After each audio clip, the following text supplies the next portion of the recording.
Bom dia a todos. Eu sou o Edson Malaco, sou o presidente da ATEC. Muito bem-vindos ao nosso segundo dia de trabalhos do 6º Fórum ATEC de Gestão de Conhecimento e Inovação. É uma satisfação muito grande poder estar aqui hoje e abrindo então os trabalhos do dia. A ATEC é uma empresa do Grupo Embraer e tem grande satisfação em promover eventos como este, pois trabalhamos incansavelmente na aplicação da inovação, do conhecimento em questões de sustentabilidade e de agregação de valor às soluções que entregamos aos nossos clientes e ao mercado.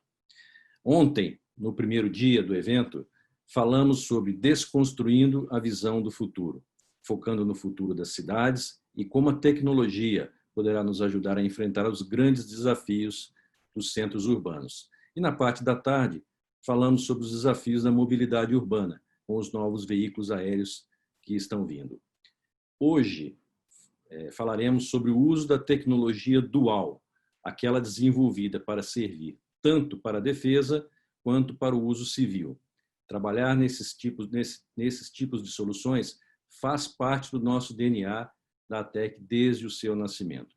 Para nós, é um orgulho investir e desenvolver tecnologias que permitem a soberania e a robustez da segurança nacional e, principalmente, que serve como matéria-prima para a inovação em tantas áreas e segmentos.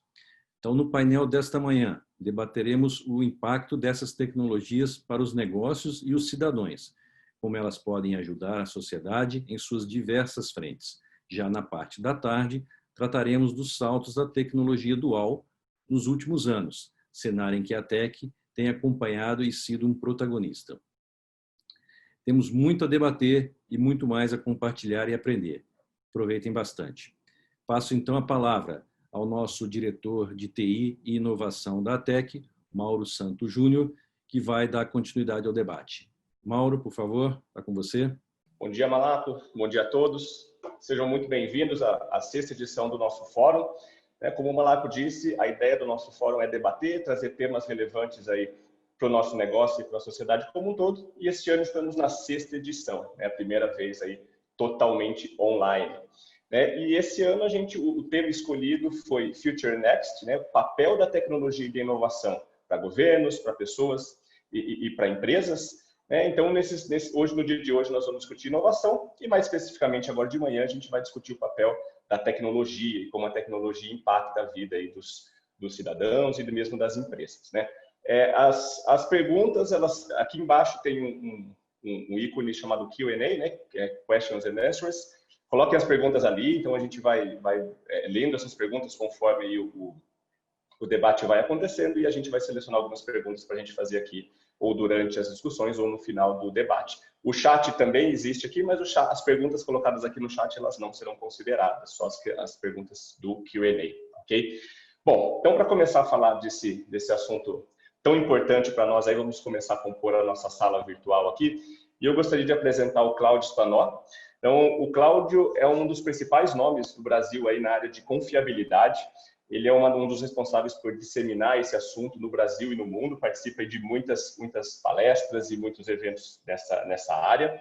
Ele é CEO da Compass, que é a primeira empresa brasileira de venda de softwares relacionados à confiabilidade e também treinamentos e consultorias.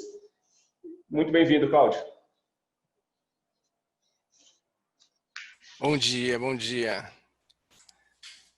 Só uma coisinha que eu esqueci aqui, Cláudio, o teu currículo é professor também, convidado dos cursos de pós-graduação da Universidade Tecnológica Federal do Paraná, PUC Minas e Universidade Federal de Ouro Preto. Uma vez bem-vindo aí, professor. O segundo participante aqui é o Cristiano Lincoln Matos, a partir de agora somente Lincoln, né, Lincoln? O Lincoln ele é o CEO e sócio fundador da Tempest Security Intelligence, empresa que atua aí no setor de cibersegurança. Ele é especialista em segurança da informação, formado em ciência da computação pela Universidade Federal de Pernambuco. Também cursou um Executive Program lá na Universidade de Stanford, na Escola de Negócios de Stanford. E integra 2 anos o time da Endeavor, que é um dos principais organismos aí de fomento ao empreendedorismo e inovação do Brasil. E também já atuou como consultor de segurança da informação no de inovação aí do Brasil, que fica lá em Recife. Muito bem-vindo, Lincoln. Bom dia, Mauro. Bom dia, Cláudio. Bom dia, Malaco. Obrigadíssimo pelo convite. Prazer estar aqui. Bom dia. Legal. Bom, e para finalizar aqui a nossa mesa, gostaria de convidar o Denis Balaguer. Denis é diretor do Centro de Inovação da Ernst Young para a América Latina Sul, onde ele lidera o Programa de Inovação Beyond Labs e também o Wave Space, que é o laboratório de co-inovação. O Denis é um evangelizador aí já conhecido na área de inovação, transformação digital, já vi vários podcasts e artigos do Denis. Muito prazer, muita honra tê-lo aqui, Denis. Obrigado, Mauro. Obrigado pelo convite. É um prazer estar junto com o time ATEC novamente, né? Obrigado, Malaco, e agradeço aí também aos colegas panelistas. Vai ser bem bacana essa conversa hoje. Bom, uma honra tê-los todos aqui. Muito obrigado por terem aceito o convite. E para a gente começar a esquentar a nossa conversa aqui, né? Inovação é um tema bastante falado, né? Ele está no vocabulário de todas as empresas, né? Hoje em dia. Mas a inovação tem diferentes pontos de vista, até levando em conta os setores das empresas, né? Aqui a gente tem setores bem distintos, né?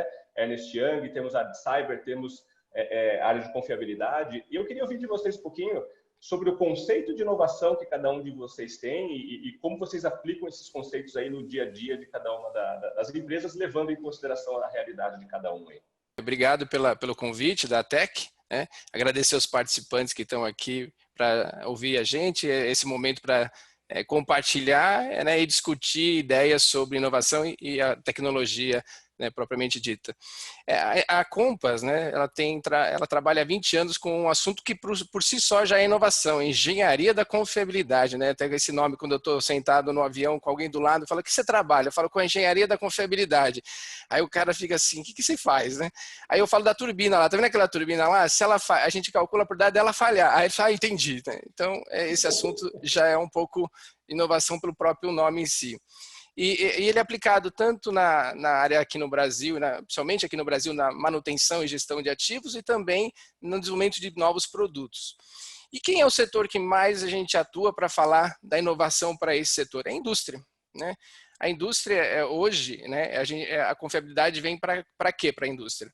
Para conseguir mostrar para ela quando que a falha que pode parar um processo e dar um grande lucro cessante, ou pode causar um grande acidente, qual a probabilidade disso acontecer amanhã, daqui um mês, daqui um ano, daqui 5 anos ou 20 anos. Quantitativamente falando, isso que é a confiabilidade, né? E aí, quando você fala da indústria, você precisa de dados e informações para poder entrar nesses modelos matemáticos, para fazer essa extrapolação, essa visão do futuro. E o problema grande que nós temos na indústria é a qualidade dos dados. E aí onde entra a tecnologia para apoiar. A tecnologia permitir que o dado chegue mais rápido, mais direto e com uma qualidade melhor. Então hoje, nesse setor que a gente atua muito, que são os setores das empresas que têm ativo de utilização intensiva. Exemplo: mineração, setor petroquímico, óleo e gás, papel e celulose, transporte ferroviário, siderurgia. Então, eles têm vários ativos, né, físicos que compõem o seu negócio de utilização intensiva, né? Então, eles querem conhecer qual é a probabilidade daquele equipamento falhar ou gerar um acidente. E aí, o que acontece? Essas empresas hoje estão muito com uma palavra-chave, assim, que é a tal da indústria 4.0. Né? Então, a tecnologia, embarcar muita tecnologia no negócio. Só que existe um patamar antes, uma atividade anterior, que é fundamental, que já é uma inovação também, que chama integração. A integração dos dados e informações. Essas empresas são empresas grandes, né? Algumas multinacionais, e elas têm dados e informações espalhados em diversos sistemas. E na maioria das vezes, sistemas não se conversam. E esses dados são muito importantes para compor a análise e depois também para gerar o processo de decisão, né? Suportar a decisão.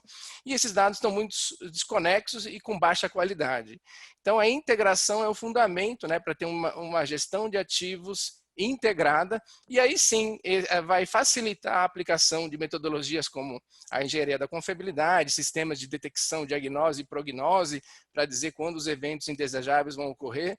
Então, nesse setor, a inovação, com essa palavra-chave agora que nasceu há pouco tempo, né, da indústria 4.0, manutenção 4.0, mas antes disso, a integração dos dados, que hoje são bem desconexos, né? Bem separados, grandes sistemas de diferentes fornecedores, e essa informação não chega, né, num lugar único para se fazer a gestão de ativos físicos de forma integrada.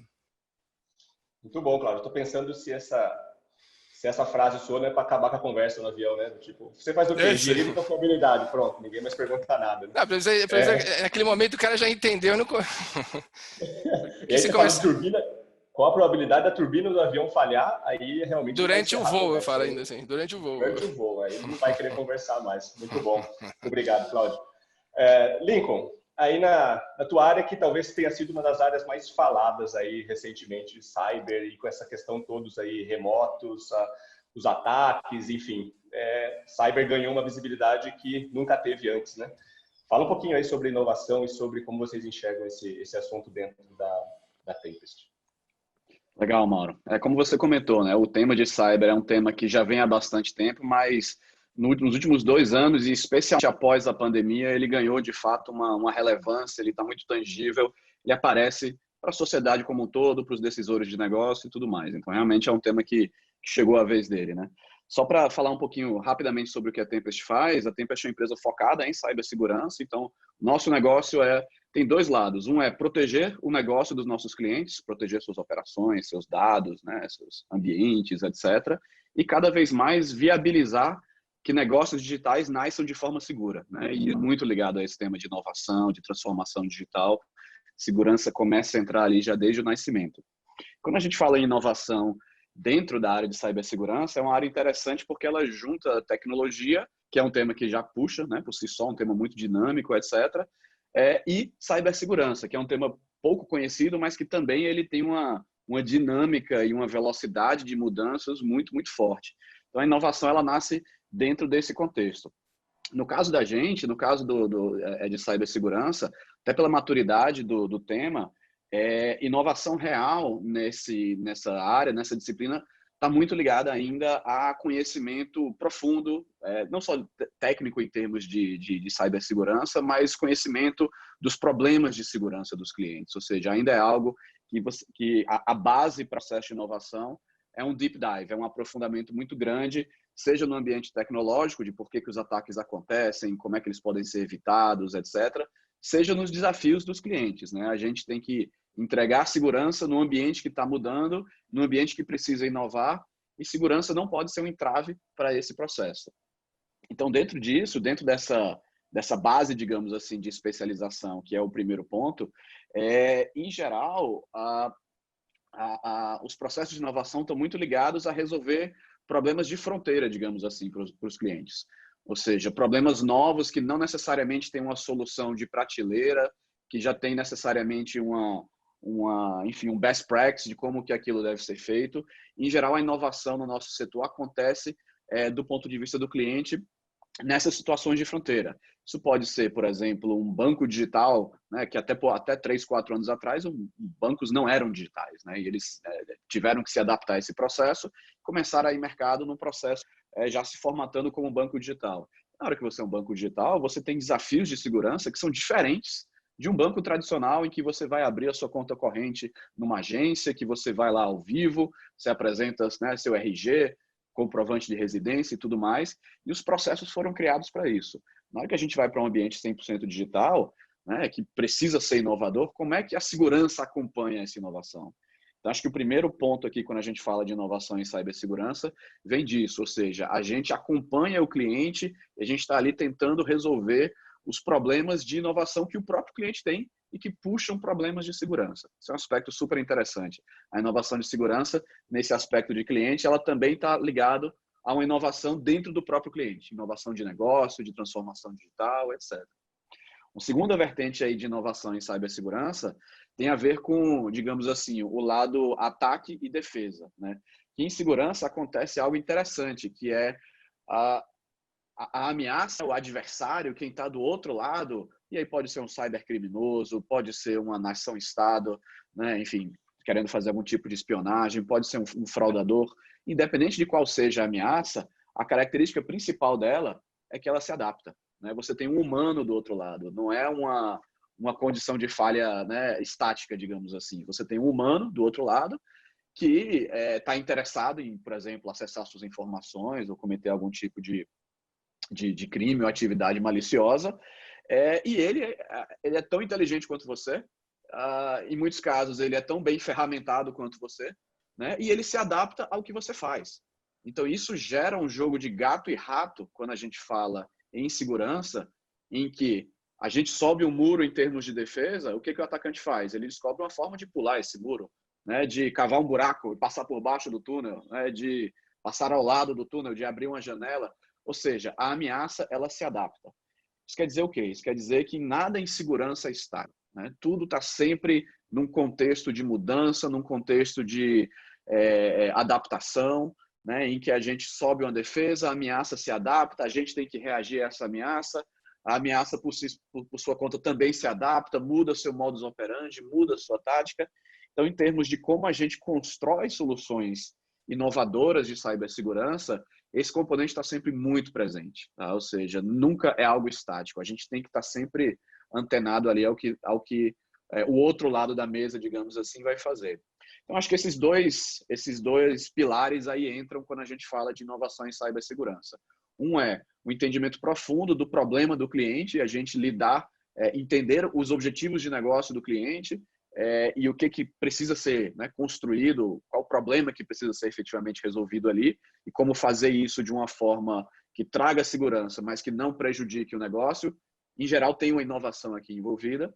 E também, se falando de inovação, ataque e defesa, esse jogo de adaptação, de gato e rato, né, de adaptação contínua, também é algo muito presente. Isso faz com que, em geral, quando a gente vai trabalhar soluções de inovação, e aqui já falando do ponto de vista técnico, a gente usa vários dos elementos que o Cláudio comentou, né? Ou seja, coleta de dados, né? Processamento de grandes volumes de dados para entender modus operandi, entender comportamento, criação de soluções que vão, em geral, cada vez mais ou passar por software ou passar por uso de grandes volumes de dados para poder mapear padrões de ameaça e padrões de ataque.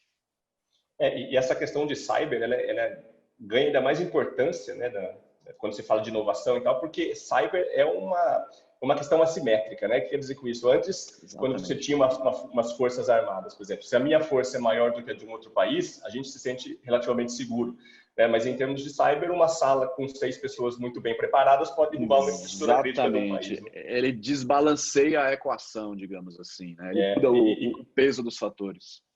E aí a inovação se torna ainda mais importante, né? De pensar, estar sempre um passo na frente dessas pessoas.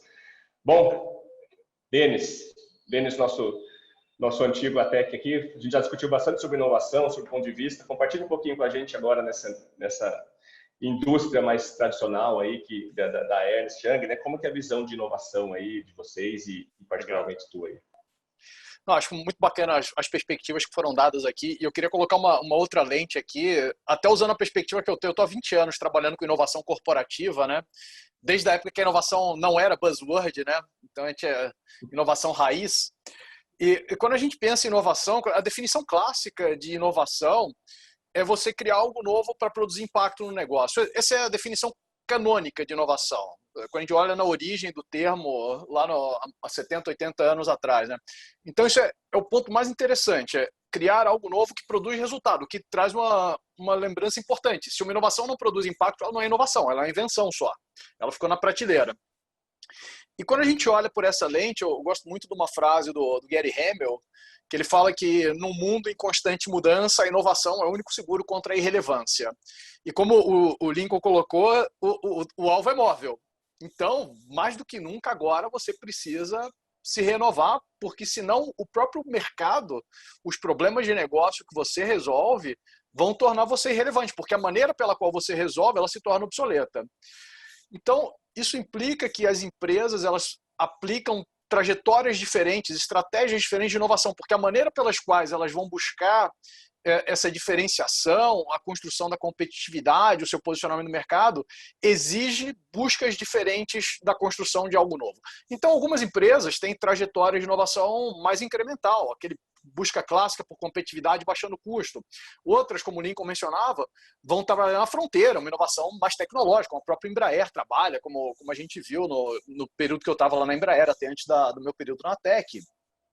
Outras empresas vão focar mais em inovação de produto, criação de novos produtos, mercados muito rápidos, em que a introdução de produtos em ciclos curtos é importante. Outras vão focar mais em modelo de negócio, como é que eu pego tecnologias de prateleira e empacoto elas numa cadeia de valor que cria uma diferenciação para mim. Então, a inovação ela pode significar coisas diferentes, mas sempre voltando no o que eu estou fazendo para me diferenciar como empresa. Quando a gente olha uma empresa como a UI, uma empresa de 160 anos, de origem super tradicional, uma firma majoritariamente de auditoria, até hoje 40%, 50% da nossa receita globalmente é com auditoria, que é um serviço que é o serviço original de 160 anos atrás. Para mim, a grande pergunta que eu coloco, eu como líder de inovação na UI, é como é que eu faço os próximos 160 anos da UI, no mundo que está mudando brutalmente, que nos próximos 5 anos vai ser já muito diferente do que era 5 anos atrás. Então, inovação, para a gente, ela tem um pouco de cada uma dessas agendas. É lógico que a gente tem uma inovação de aumentar a nossa eficiência, por exemplo, automação de processo, uso de inteligência artificial para fazer análise de dados, numa auditoria, num serviço tradicional, em que eu tenho que analisar dezenas, centenas de milhares de entradas num balanço contábil e que, se eu fosse fazer isso manualmente, ia gastar muito tempo de pessoas, né? Então, todo esse ganho de eficiência. A gente tem também algumas coisas que a gente atua no avanço da fronteira tecnológica, por exemplo, aplicação de blockchain para fazer rastreabilidade de cadeia de suprimentos, que é o tipo de serviço que a gente presta de redesenhar a cadeia de suprimentos para os nossos clientes. Como é que eu coloco um blockchain lá para aumentar a confiabilidade da informação da origem de uma determinada matéria-prima? Então, o blockchain ele acaba sendo uma marca, lá, um stamp, que permite fazer uma rastreabilidade de forma mais assegurada. E eu tenho também essa inovação que eu estava comentando de modelo de negócio. Hoje, as empresas de consultoria têm como seu modelo de negócio legado ou tradicional a venda de homem-hora, né? A gente precifica os serviços com base na quantidade de horas e pessoas que eu gasto, né? Só que a gente começa a ver, graças à tecnologia principalmente, uma oportunidade de servir entregando uma experiência diferente, ao mesmo tempo servir mercados que hoje eu não consigo servir, se eu mudar esse modelo de negócio. Então, hoje, a gente tem o programa de inovação, o Beyond Labs. A nossa principal tese de investimento dentro do Beyond Labs é quais são as oportunidades que eu tenho para, usando tecnologia, atacar um business que é tradicional da UI, mas de forma escalável.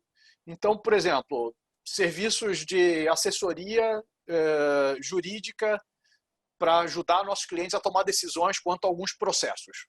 Basicamente, a pergunta por trás é, eu vou ganhar ou vou perder? Como é que a gente fazia isso tradicionalmente? Eu botava 10 advogados, os caras iam ler a jurisprudência, naturalmente o cara ia ler 10, 15% da jurisprudência, porque são milhares de decisões. Hoje eu tenho um sistema que ele faz um scrap nos resultados dos tribunais, uma inteligência artificial de análise documental que consegue extrair o contexto de cada uma das decisões, isso vai para uma base de análise de dados, e eu consigo dizer, nesse tipo de assunto, o juiz tal, ele tem 32,5% de chance de decidir a favor de você. Então, é melhor você fazer um acordo, não adianta ir para a corte, sua chance de vitória é muito baixa. E mais do que isso, eu consigo vender esse serviço, o modelo de negócio, a precificação que eu faço, não é mais vender homem-hora, porque não tem mais homem-hora para ser vendido. Eu posso vender a plataforma as a service. Então, isso é uma mudança completa na maneira como eu me posiciono e criar uma base competitiva para a UI se solidificar no mercado que está mudando aí para os próximos anos. Muito bom. É interessante isso, né? Essa visibilidade dos próximos 160 anos. A gente está fazendo esse exercício ontem com um amigo meu e a gente estava justamente pensando, olhando as previsões passadas, né, de 20, 30 anos atrás, de como seriam os anos 2000 e como eles são de fato e fazendo essa análise para os próximos 160. E fazer isso numa indústria consolidada como a indústria de auditoria é realmente bem mais complicado, né? E quando a gente fala de inovação, o empreendedorismo ele vem meio que a reboque em alguns casos, né? E às vezes o empreendedorismo está mais dentro das empresas e às vezes o empreendedorismo ele é de fato uma aventura aí no mundo das empresas e criar sua própria empresa. E nesse sentido aí o Cláudio e o Lincoln que tem isso na veia, né? Essa questão de tocar as próprias empresas.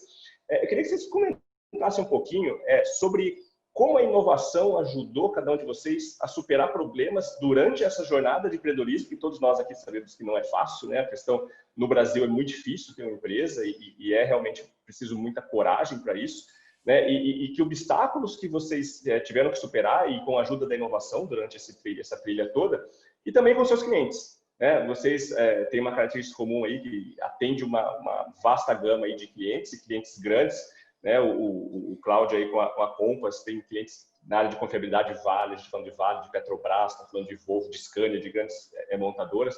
O Lincoln aí com a cibersegurança envolvido em todos os negócios, né? Como vocês veem a inovação na evolução da empresa de vocês e nas empresas que vocês ajudam a crescer?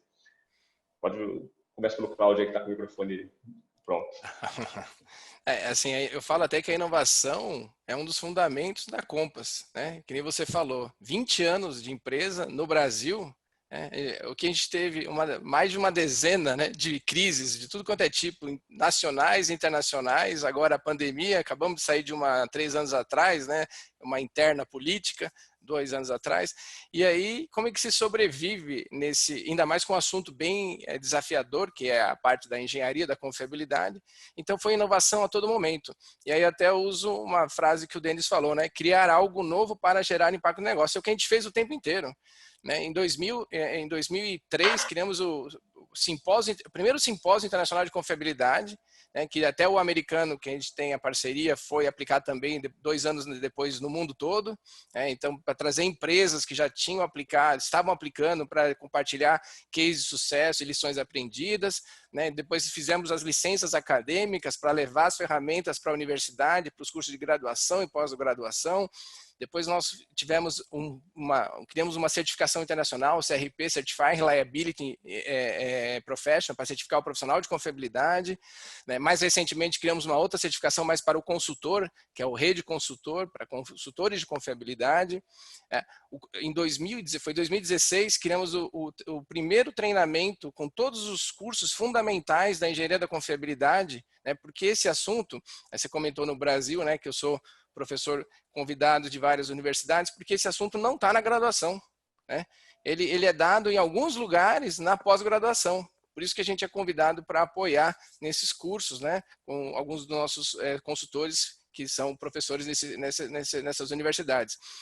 Então, essa questão de expandir esse assunto tão desconhecido e tão útil para as empresas, a inovação foi o nosso ponto-chave a todo momento. E aí veio o curso de ensino à distância em 2016. Em 2016, a gente fez o primeiro curso à distância, né, cobrindo os conceitos fundamentais da engenharia da confiabilidade. Primeiro curso no mundo, né? E aí hoje está sendo muito útil, né, com a pandemia. Esse curso hoje virou uma grande forma de atender os profissionais no Brasil e fora, né? Fora os cursos ao vivo também. Então, e em 2008, nós sentimos uma necessidade de dar um impacto ainda maior no negócio, nas empresas, com a integração dos dados da empresa com a confiabilidade. Aí nasceu o sistema Orion, que é o sistema de gestão de ativos, que está em várias empresas, inclusive o que você comentou, a Vale, né, Petronas, Kuwait Oil Company lá no Kuwait. Então é um sistema, Mercedes-Benz, na Suzano agora esse papel e celulose para a gestão de ativos. Então é todo momento criando algo novo para impactar o negócio. E a nossa relação, que você comentou também, a relação com o cliente. Não tem outra forma. Proximidade, proximidade, proximidade. Esses sistemas dessas empresas, é bem comum um cliente ligar de manhã pedindo uma característica nova no sistema, que faz sentido para o sistema e para todos que trabalham com a gestão de ativos, e à tarde já está implementado no sistema dele. Né? Que uma outra inovação que nós fizemos há um tempo atrás foi a venda, como o Denis falou, né? O sistema as a service, a plataforma as a service. Né? Então, a própria Vale, que é um dos nossos grandes clientes aqui no Brasil desse sistema, ele está na nuvem. Né? Todo o sistema conecta a nuvem nossa com a nuvem do cliente. Então, isso dá para a gente uma agilidade. Ele pensou em algo importante para ele, faz sentido, dependendo do tamanho, se entrega à tarde no mesmo dia. Né? Nem todos os casos se entrega no mesmo dia, mas é comum ver esse tipo de coisa. Então não tem outra escapatória se não ser inovar o tempo inteiro.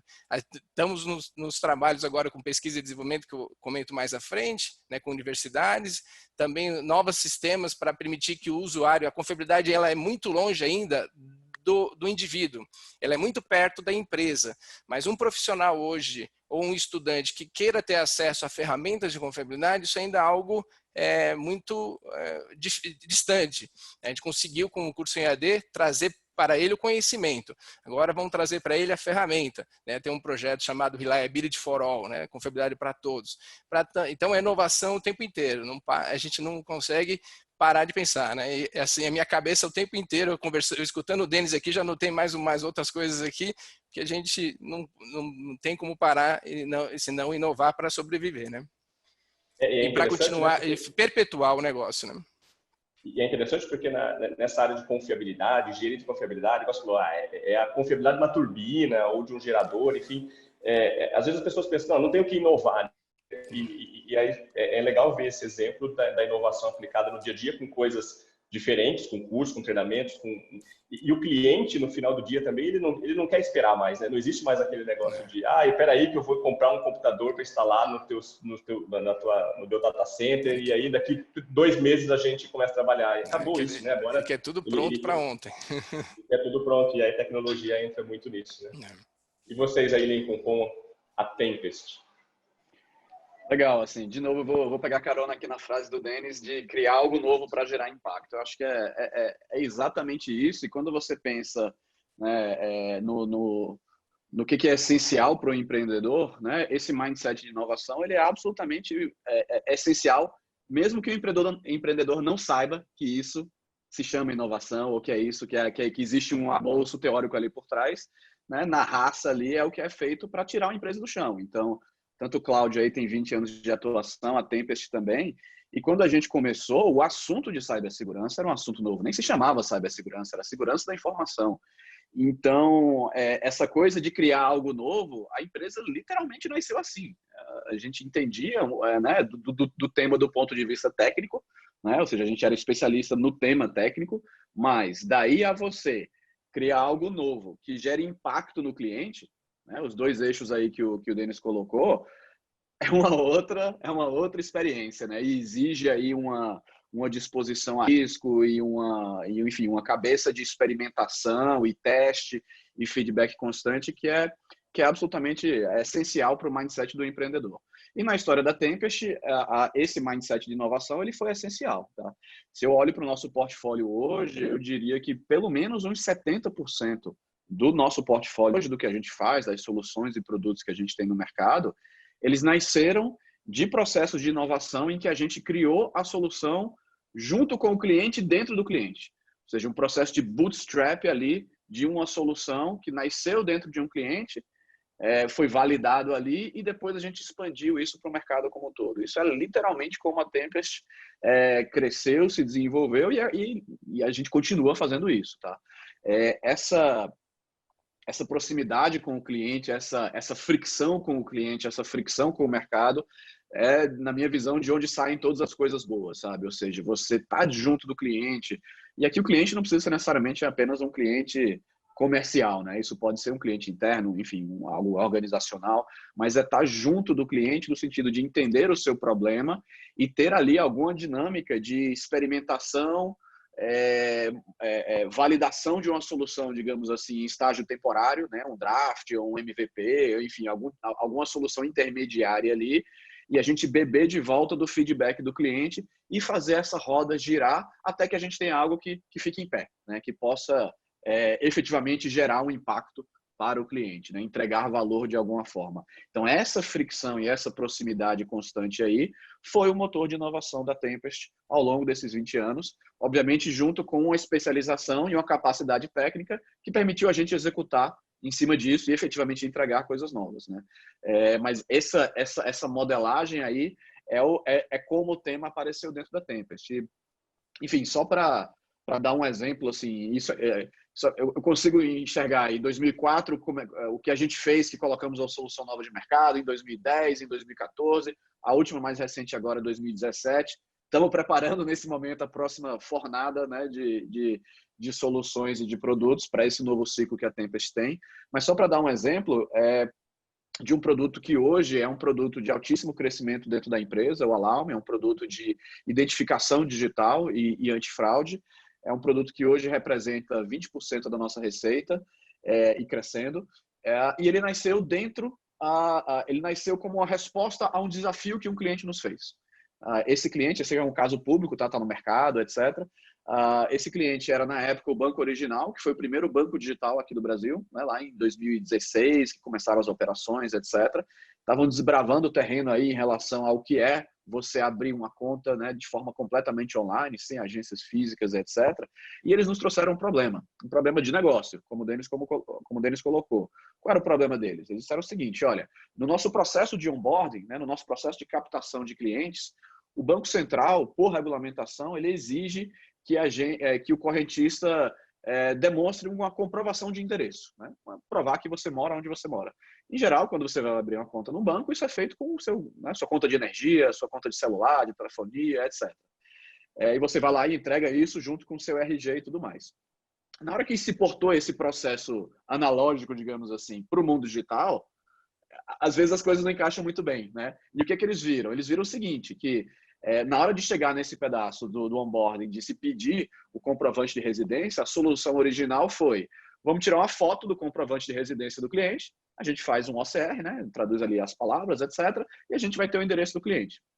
O que aconteceu na prática? Eles viram que quando chegava nesse processo do onboarding, da abertura de uma nova conta, existia uma queda de 40% no processo de onboarding. Ou seja, 40% das pessoas, dos correntistas, desistiam nesse momento de comprovar o endereço na hora de abrir uma conta corrente. Então, imagina, você investe milhões em marketing para atrair os clientes para o seu funil de onboarding, as pessoas começam, chegam no meio do caminho, elas desistem. Quase metade desiste. O que está acontecendo? E aí foi ver o quê? Que era um problema de experiência de usuário junto com um requisito de segurança. As pessoas, se eu vou abrir uma conta corrente no banco, eu não estou em casa, eu não estou ali com o meu comprovante de residência na hora para tirar uma foto, né? Aí as pessoas esquecem depois de fazer isso. Talvez eu seja um millennial, né? Eu sou jovem, enfim, não tenho um comprovante de residência no meu nome, né? Está no nome do meu pai ou da minha mãe, ou então está no nome do meu esposo, da minha esposa. Enfim, as pessoas, na hora em que existia necessidade de sair do digital, voltar para o analógico, pegar um papel, tirar uma foto, as pessoas desistiam. O mundo de hoje é assim, né? Comodidade é tudo. Então, eles nos trouxeram esse desafio como um desafio de segurança. Disseram: olha, a gente precisa garantir a segurança do endereço, a gente precisa validar que isso aqui, que de fato o cliente mora nesse lugar. Por quê? Por causa de fraude, por causa de aspectos regulatórios, ou seja, um requisito forte de segurança. Só que a gente viu que o nosso processo tradicional aqui não está funcionando. Então, qual foi a solução que a Tempest deu? A gente criou uma solução de validação e comprovação de endereço que dispensa o uso do comprovante de residência em papel. A gente faz isso utilizando os dados do smartphone, do celular. A gente utiliza dados do GPS, de localização, a gente utiliza dados de Wi-Fi, a gente faz uma série de validações no aparelho para garantir a integridade daquelas informações. Enfim, bolamos uma solução de fato digital, uma solução que resolvia o problema de usabilidade do cliente sem comprometer a segurança e colocamos em produção para esse cliente. Com isso, o que a gente viu? Primeiro, o drop-off caiu de 40% para em torno de 10%, então, ou seja, 30%, um aumento de 30% na taxa de aquisição dos clientes, sem, obviamente, um aumento nas fraudes, nos problemas de segurança. A gente trouxe uma forma nova de resolver um problema de negócio, né, que gerava impactos no negócio, melhor aquisição de clientes, melhor usabilidade, etc., mas sem comprometer a segurança. E, na realidade, a segurança em si é até melhor do que um comprovante de residência. Você tem mais dados à mão e, hoje em dia, a gente consegue ter uma validação muito mais forte do ponto de vista de segurança e antifraude, porque ela é feita, de fato, utilizando dados dinâmicos, dados frescos, que vêm diretamente do celular, e não um pedaço de papel que pode ser falsificado, que pode estar desatualizado, né? Que, enfim, você vai buscar na base do Serasa, que está desatualizada, que tem uma série de problemas ali, que foi criada no outro tempo. Então, esse é um exemplo de como a gente criou essa solução para o cliente. Hoje, esse produto está em 30 milhões de celulares no Brasil afora, está em 8 bancos diferentes, né? Original, Bradesco, Inter, Next, etc. E é uma solução que é uma das principais soluções de identificação e antifraude do mercado hoje. E ela nasceu como? Ela nasceu da proximidade com o cliente, trazendo um problema novo e a gente entrando nesse ritmo de experimentação, validação e construção. Então, essa aplicação está no meu celular também, eu nem sabia. Bom, vamos... Estamos aí dentro, bem protegendo. Tem algumas perguntas aqui que eu olhei e está linkado um pouco do tema que a gente vai entrar aqui, né? E aí eu queria conversar um pouquinho com o Denis e com o Lincoln também sobre isso, que é sobre a questão cultural da inovação, né? A inovação começa com cultura, né? Tecnologia, sem dúvida, é um ponto muito importante, mas cultura talvez seja o primordial, né? E existe um conceito lá do Schumpeter, né, que é da criatividade destrutiva, que inclusive tem uma frase que eu atribuo ao Denis, não sei se é do Denis ou do Schumpeter, mas que é: o novo não veio de sucessivos incrementos do velho.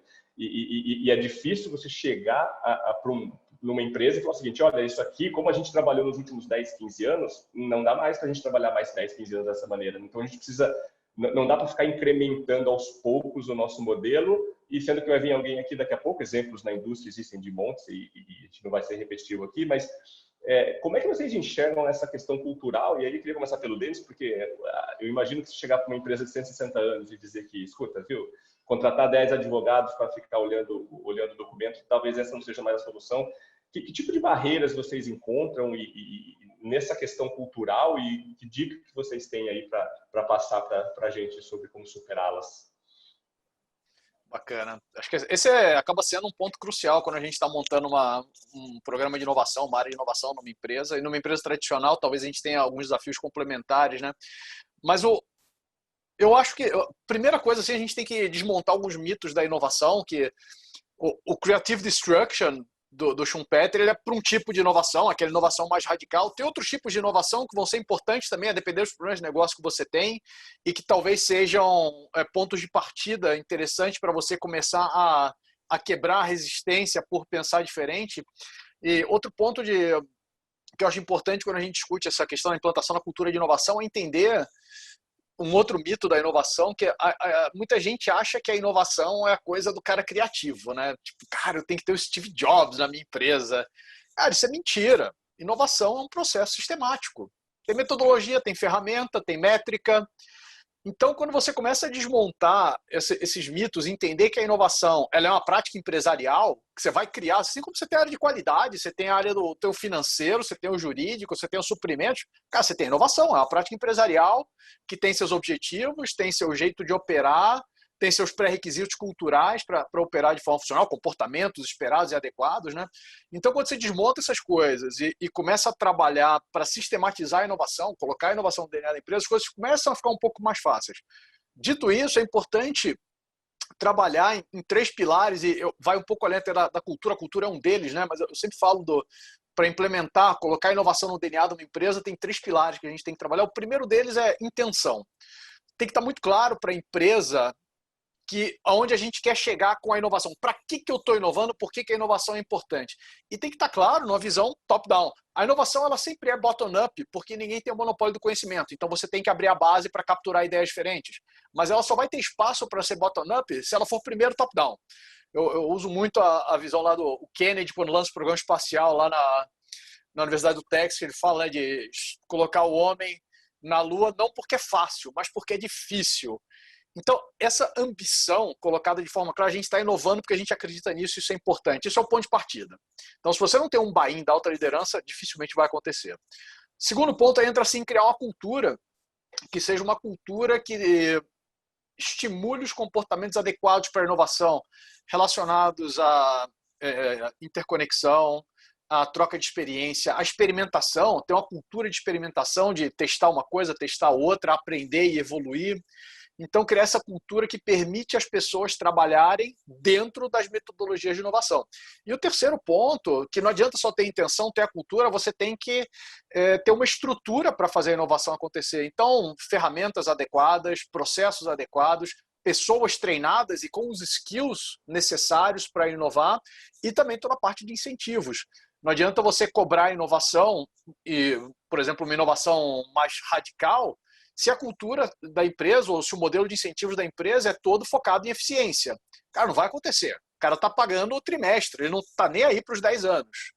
Então, para mim, alinhar esses 3 pilares são essenciais para fazer o início do movimento e começar a colocar a inovação de forma sistemática como uma prática empresarial dentro da empresa. Legal. E o Cláudio, imagina no setor de confiabilidade, né? Quando você imagina, eu queria pensar assim, como que seus clientes olham? Primeiro, ele tem que enxergar a empresa como inovadora, porque é quase que um pré-requisito hoje, né? Você vê que a empresa está se desenvolvendo, mas ao mesmo tempo trabalhar numa área tradicional, né? Como essa área de confiabilidade. Então ele vai falar o seguinte: olha, inova, mas não inova muito não, porque a minha turbina aqui tem que funcionar. Como é que eles enxergam teoricamente essa contradição entre esses dois mundos aí, mais tradicional, de um lado, que você exige uma segurança, exige seguir critérios bem definidos, e ao mesmo tempo ele espera que você seja inovador? Esse setor, né, que a gente trabalha em a grande indústria, nesses 20 anos eu senti isso, né, todos nós aqui na empresa sentimos isso, que é a questão desse conservadorismo. Então, onde que a gente viu que, começando pelo final, né, depois vou para o começo, onde a gente viu isso acontecendo e dando certo, é onde nós encontramos líderes protagonistas, independente de cargo. É aquele cara que fez a diferença, acreditou e conseguiu fazer com que aquele assunto permeasse na organização. E claro, existem várias aplicações pontuais em diversas empresas, né? São milhares de aplicações, mas de forma sistêmica, estruturante, a gente só viu acontecer quando tinham aqueles líderes protagonistas, que faziam a coisa acontecer, acreditavam, e até uso muito de referência em algumas palestras, aquele vídeo pedaços do vídeo do filme do Moneyball, que é aquele que tem o cara lá do beisebol, que ele revolucionou o beisebol aplicando estatística, né, matemática e estatística para definir os jogadores e o time. Né? Eu esqueci o nome do filme em português, acho que é o nome do jogo, acho que é esse. Né? Então, hoje não existe nenhum time de beisebol nos Estados Unidos sem aplicar a estatística, né, e a confiabilidade. Até o diretor do time de Boston falou assim, ó, quem não inovar e usar esse modelo daqui em diante vai virar dinossauro, né? Então, o que nós fazemos? Né? Primeiro, a gente trabalha em 3 pilares: processo, tecnologia, processo e pessoas. E o ponto fundamental está nas pessoas, né? Você tem que trabalhar, primeiro, capacitação. Às vezes a pessoa tem resistência porque não conhece o assunto. Então, a capacitação de equipes e de líderes é super importante para começar a quebrar essa resistência a essa inovação. E a outra parte importante é você conseguir mostrar o valor. Né? O presidente da STT, o Ítalo Freitas, ele sempre coloca nas apresentações dele, né? Show me the money. Então, o profissional que está trabalhando com aquela inovação tem que conseguir e demonstrar, porque às vezes o cara fica tanto na técnica e esquece de demonstrar os ganhos que estão por trás daquela aplicação. Então, você conectar, né, o que você está fazendo, que é embasado no conceito, né, essa tecnologia, boa parte dela foi desenvolvida na década de 50 e 60, de mandar o homem para a Lua, né? Qual a probabilidade de mandar o homem para a Lua e trazer de volta em segurança? Isso, lá que nasceu a confiabilidade. Então, você tem esse embasamento conceitual, você tem e o retorno, né? Eu trouxe esse benefício com isso. Então, você tem que usar esse show me the money que ele fala bastante. E só dando um exemplo um pouco mais, bem rápido, por causa do tempo prático, a gente tem um processo chamado análise RAM, análise da reliability, maintainability e availability, análise da confiabilidade, maintainabilidade e disponibilidade dos equipamentos. Como as empresas hoje selecionam projetos para fazer melhoria nas suas linhas de processo? O pessoal faz uma lista lá de projetos, o investimento e uma estimativa de ganho, muito baseado em experiência e valores muito determinísticos. Ok, e aí vai se implementar. A análise RAM faz o quê? Coloca tudo isso em modelos, modelagens, com eventos probabilísticos, que a nossa vida é probabilística, né? A hora que eu vou chegar em casa todo dia, não sei, às vezes é 1 hora, às vezes é meia hora, às vezes 1h30. Então, você trabalhar os eventos probabilísticos e aí sim definir os projetos campeões. Quando você consegue mostrar isso e a empresa consegue ver o valor, aí acontece o lado contrário. Ela fica, entre aspas, assim, viciada. Ela não consegue mais tomar decisão no modo antigo.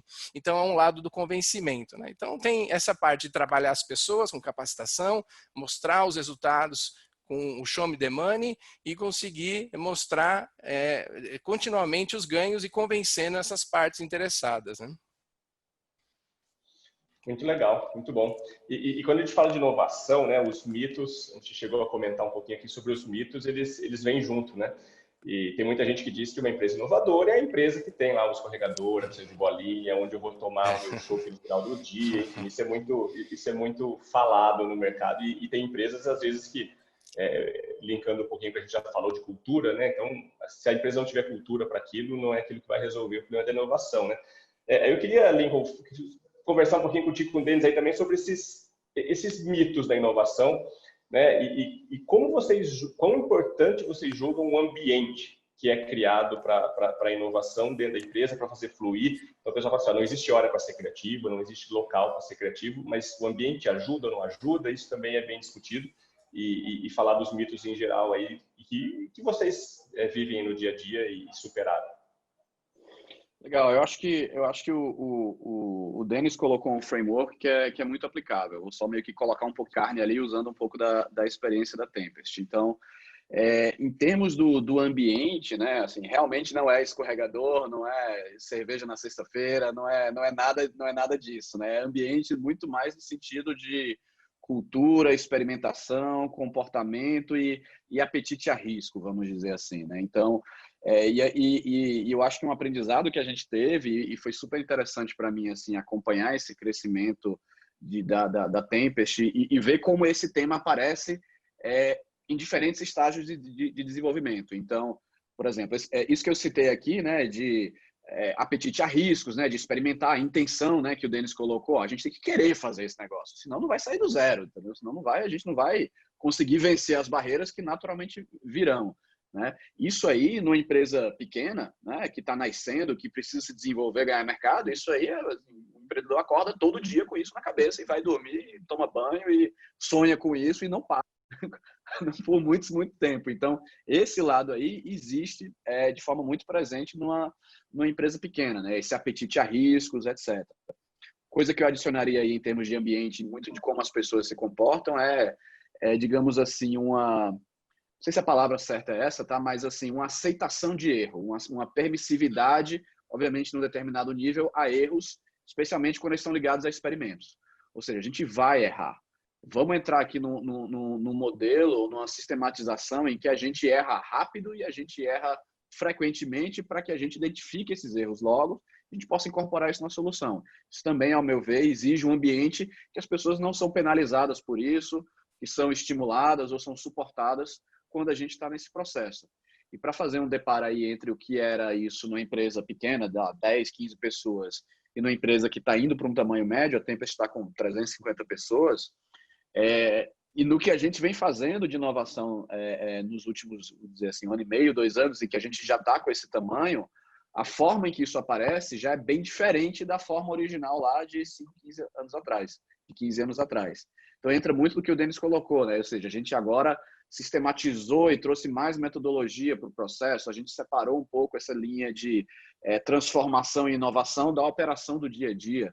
No começo da empresa, essas duas coisas eram muito ligadas, porque quase que operar era inovar, porque você estava trazendo algo novo. A empresa foi escalando, foi ficando grande, foi, né, tendo uma recorrência e um trabalho operacional, um peso operacional mais forte, e a gente viu que tocar os processos de transformação e inovação dentro da operação era muitíssimo complicado, porque a operação está puxada para operar, para entregar, né, para entregar seus KPIs, entregar seus SLAs com os clientes, e mesmo quando surgiam ideias, oportunidades, né, insights ali da operação, e eles surgem dali, né, da fricção com o cliente, é que surgem essas coisas novas, mesmo quando eles surgiam ali, a gente não conseguia fazer a roda girar ali dentro.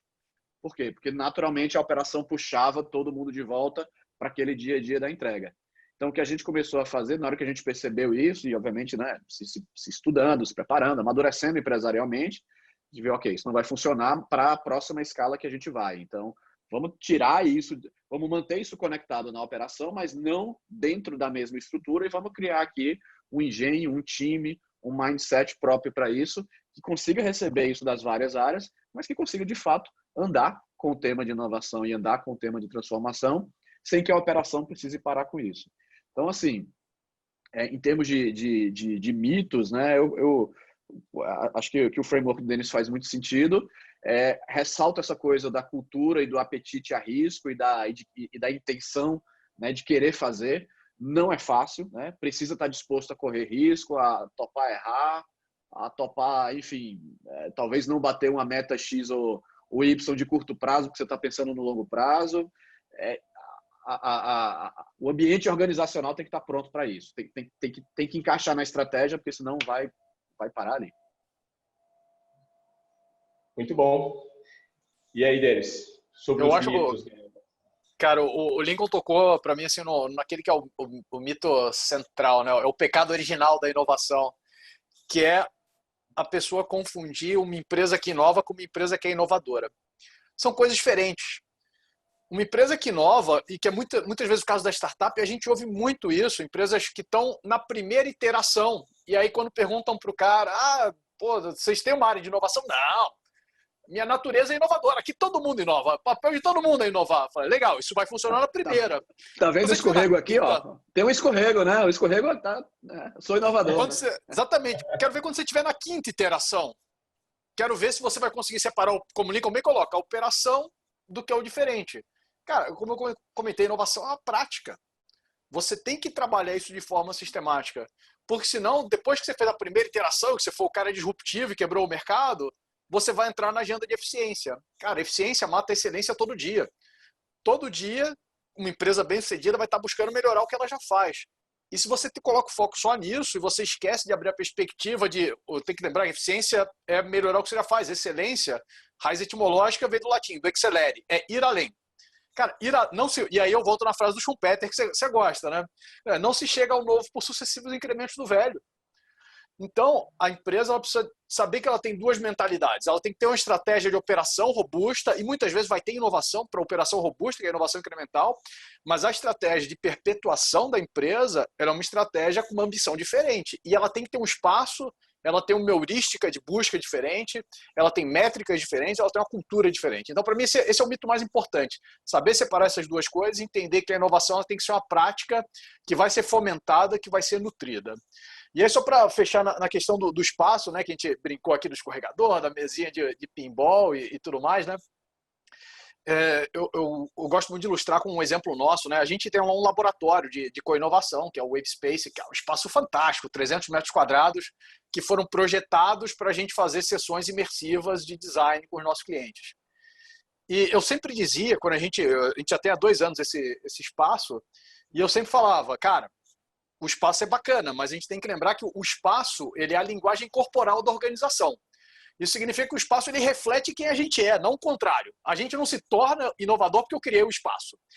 E aí agora, na segunda quinzena de março, cara, meu modelo de negócio é baseado em aglomeração.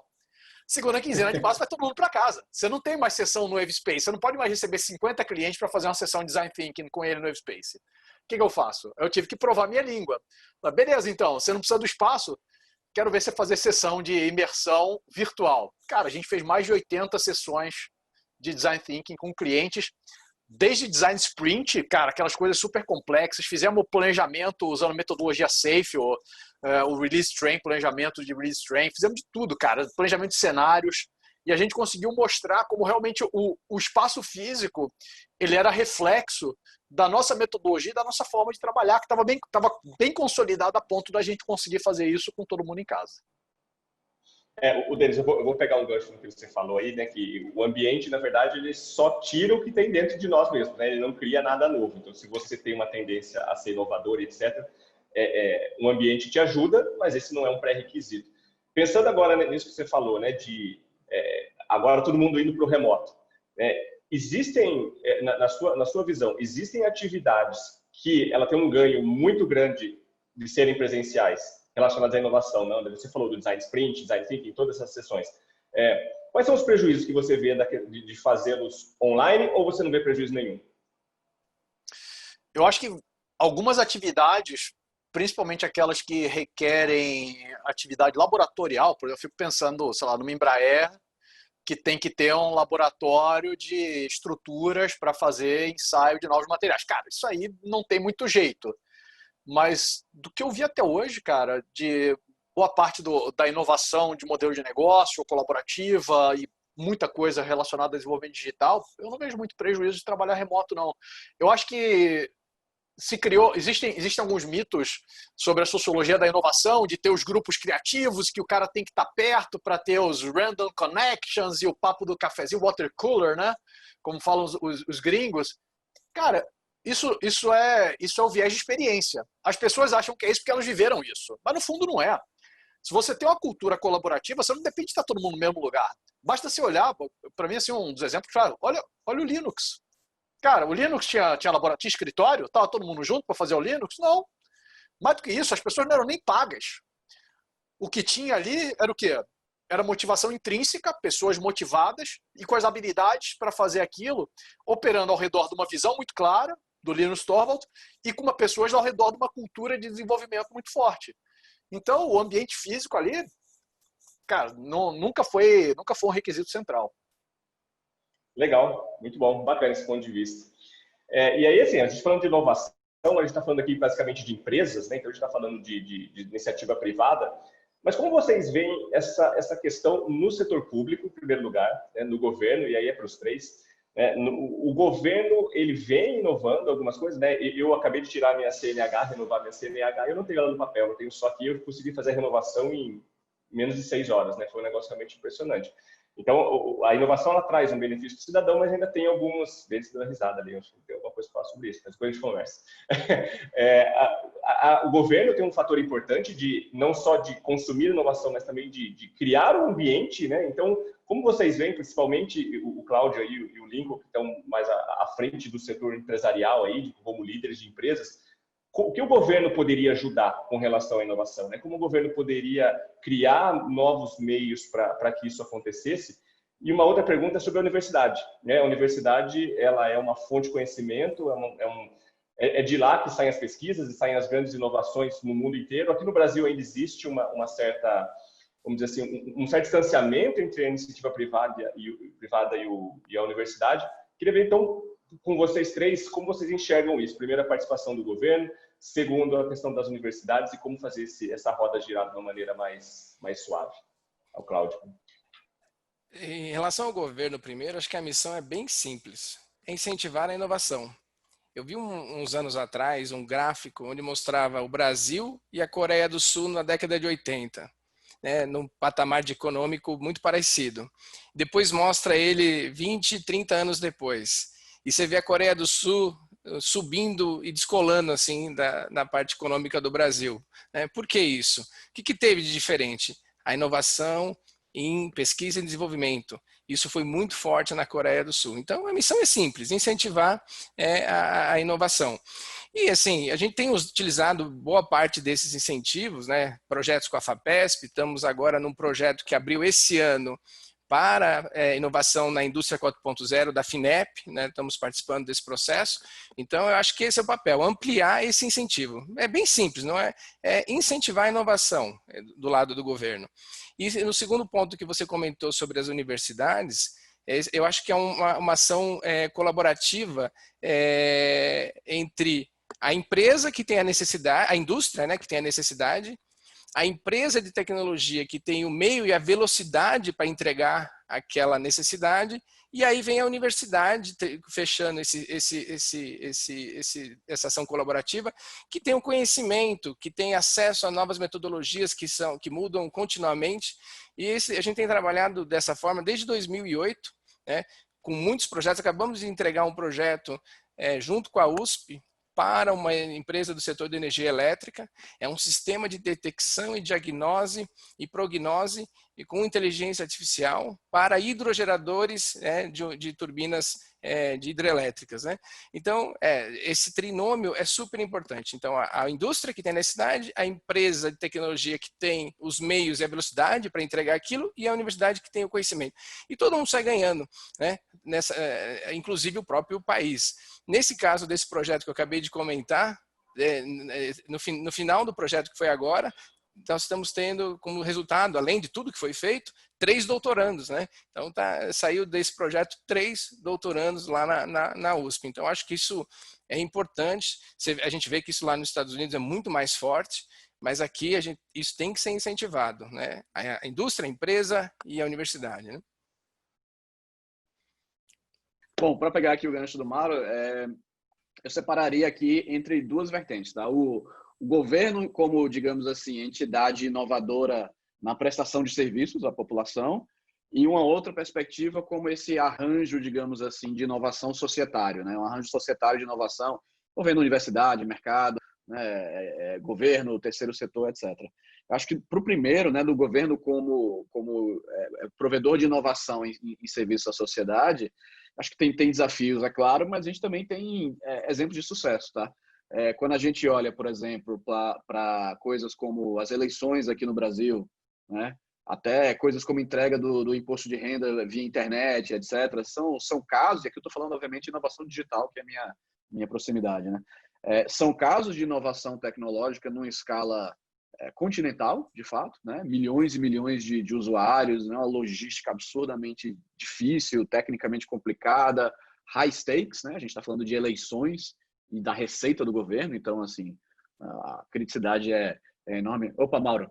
Ou seja, a gente tem exemplos em que o governo efetivamente entregou inovações bastante significativas na forma da sociedade consumir serviços públicos do governo, né? E assim, aqui, eu acho que tem, obviamente, dificuldades em termos de formas de contratação, tem dificuldades em relação à estrutura, né, de trazer alguns tipos de talento mais específicos, né, de ponta para dentro da estrutura administrativa e salarial do governo. A gente tem vários desafios nessa linha, mas eu acho que tudo começa com o que o Denis comentou, intenção, né? Ou seja, para implementar aí o que é hoje um sistema de votação digital, que tem seus problemas, tá? Vamos deixar claro assim que nada é perfeito, mas que efetivamente, né, vem entregando aí há 15, 20 anos, alguém teve que ter a intenção de assumir esses riscos e de comprar essa briga e de fazer essa roda andar. Então, eu acho que isso aí não muda, a forma de fazer vai ser completamente diferente, mas tudo vai começar com a intenção de algum decisor top-down para poder, né, viabilizar o bottom-up que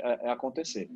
Na segunda vertente, que é esse arranjo societário de inovação, aqui eu acho que é um tema riquíssimo, tá? Assim, essa articulação entre academia, empresas e mercado, terceiro setor, e a própria Tempest é um exemplo disso, tá? A história da Tempest, a Tempest nasceu dentro de uma incubadora, dentro de uma organização do terceiro setor, chamado CESA, Centro de Estudos de Sistemas Avançados de Recife, um instituto de inovação e empreendedorismo ligado à Universidade Federal de Pernambuco e ao Centro de Informática da Universidade Federal de Pernambuco, ou seja, ligado à academia. E o CESA nasceu como uma organização social exatamente com o objetivo de fazer a ponte entre a academia e o mercado. Ou seja, a gente nasceu no meio desse arranjo. E eu acho que isso, eu acredito muito nisso. Acho que isso é um template ou um guideline que pode funcionar muito bem. Ou seja, eu vejo numa ponta a universidade, noutra ponta o mercado, e aqui no meio governo e terceiro setor. Então, o papel da universidade aqui, eu concordo com o Cláudio, que vem muito em termos de geração de expertise básico, né? Ou seja, a base de tudo. Ou seja, você precisa ter uma fundação acadêmica, uma fundação de geração de conhecimento sustentável, geração de expertise de médio e longo prazo. E isso, de fato, né, por mais que o papel da academia esteja mudando nesse século, continua sendo na academia em que a gente tem a semente e a base disso. Então, eu vejo a academia como tendo esse grande papel. Na outra ponta, a gente tem iniciativa privada, né? Ou seja, mercado, empresas como a Tempest, empresas como a Compass, como a Tech, como a EY, etc., que tem o papel de entender as demandas do mercado e criar soluções para isso que, idealmente, vão beber da fonte ali da universidade. Ou seja, a velocidade de interação do mercado, das empresas com o mercado é maior, isso permite uma experimentação maior, mas beber da fonte da academia. E, em geral, esse passo entre mercado e academia é onde as coisas quebram, é onde tem um gap enorme, e é aí que eu acho que o governo e organizações de terceiro setor têm um papel muito importante. O governo, principalmente com funding, tá? Ou seja, com financiamento, formas de financiamento e otimização de burocracias. Tá? Então, por exemplo, a Tempest participou em 2002 de um programa da FINEP de tipo um financiamento para empresas de base tecnológica que estavam nascendo, etc. Sei lá, foi R$100 mil na época, não foi um valor grande. Mas isso para a gente, em 2002, foi absolutamente fundamental, assim, e que sem talvez existir alguma ação como essa do governo na época, a gente poderia ter tido outros fins, né? Então, o governo tem um papel aí em fazer essa ponte entre academia, né, e mercado funcionar em termos de funding, e eu também vejo um papel para organizações do terceiro setor, ONGs, tá? Então, aqui eu cito o papel do César, que foi onde a Tempest nasceu, né? uma organização social que tem essa visão, digamos assim. Uma outra que eu cito e que também tem uma proximidade grande é a Endeavor, né? Uma organização de fomento ao empreendedorismo no sentido de disponibilização de informação, de redes, de exemplos, de mentorias, etc. E que faz muita diferença na prática em fazer a roda de inovação girar. Então, para resumir aqui, eu vejo base na universidade em termos de geração de conhecimento especializado, etc., aponta aqui no mercado, que é onde as soluções de geração de valor e de geração de impacto é onde elas vão acabar, na maior parte das vezes, e aqui governo e organizações sociais no meio, com papel de viabilização de funding, minimização de burocracia e, digamos assim, aceleração do processo de aprendizado de construções de soluções novas. Quando a gente consegue fazer esse arranjo girar, cara, o resultado aparece. Antes de passar para o Denis, eu queria insistir num ponto só que você mencionou, que é o seguinte: esse tripé, né, de universidade, empresa e mercado, ele funciona muito bem nos Estados Unidos, né? Porque quem já teve a oportunidade de ir lá no Vale do Silício viu que você tem gente da Universidade de Stanford, de Berkeley, dentro de empresa dentro da universidade. É um negócio que às vezes você não consegue nem diferenciar se o cara é um funcionário da empresa ou se ele é um estudante de mestrado ou doutorado. Como você vê isso no Brasil? Você que está aí no contato próximo aí com o César, que você mencionou, faz essa ponte, né? Existem outros parques tecnológicos no Brasil que também têm essa visão, inclusive São José dos Campos também, e nós estamos lá também nesse parque, mas como você enxerga isso e quais são as barreiras aí que você vê para essa roda girar de uma maneira mais fluida? Fluida, né? Legal. Eu acho que tem sim esses exemplos, tá? Ou seja, a gente tem exemplos de sucesso desses ecossistemas, né? Então, um lá em Recife com o Centro de Informática, César e o ecossistema ali, São José dos Campos, muita coisa bacana rolando em Florianópolis, né? Você tem uma coisa no Rio de Janeiro, em Porto Alegre, Minas Gerais, enfim, interior de São Paulo tem todo um ecossistema enorme ali. Então, a gente já mostrou que dá para fazer aqui no Brasil. Você consegue apontar para exemplos de sucesso e olha, funcionou. Né? Por que isso não é ainda algo tão, digamos assim, widespread como é nos Estados Unidos? Eu acho que tem muito a ver com, primeiro, uma cultura de risco, de aceitação de risco e de um certo apetite para o risco. O Brasil não é um país para amadores, né? Como todos nós sabemos, é um país em que tudo muda muito rápido, é difícil você ter visão de longo prazo.